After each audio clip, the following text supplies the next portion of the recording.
नाही, आज नांदेडला जे रावसाहेब दानवेंना मुद्दाम केंद्रीय नेतृत्वाने जबाबदारी नांदेड जिल्ह्यामधल्या काही मतदारसंघाची सोपवलेली आहे. तर त्या अनुषंगाने कार्यकर्ते संवाद साधण्याकरता त्या ठिकाणी आलेले आहेत. आगामी होणाऱ्या निवडणुकात त्याची पूर्वतयारी आणि कार्यकर्त्याचं मनोगत अशा अनेक पद्धतीने चर्चा झाली आणि चांगली चर्चा झाली.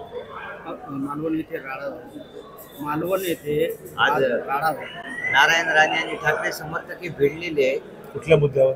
ते शिवरायांच्या पुतळ्यावर. त्याच्यात राणे असं म्हणालेले आहेत की एकेकाला घरात घुसून मारेल, धमकीवजा इशारा दिलेला आहे त्यांनी. मला वाटतं की हा विषय समोपचाराने सामंजस्याने सोडण्याची गरज आहे.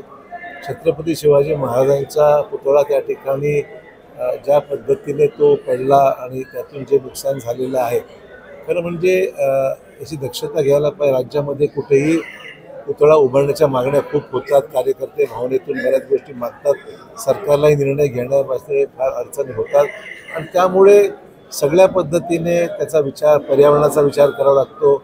हवेचा विंड व्हेलॉसिटी किती आहे, कारण त्याच्यामध्ये अशा घटनेमुळे लोकांच्या भावना दुखवतात आणि त्यामुळे अशा अनुचित प्रकार घडू नयेत आणि त्यातून असे वादही निर्माण होऊ नयेत याची काळजी घेण्याची गरज आहे.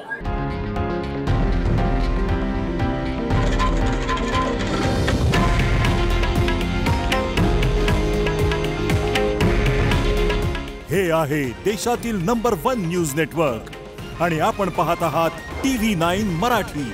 काळजी तुमची, हित महाराष्ट्राचं.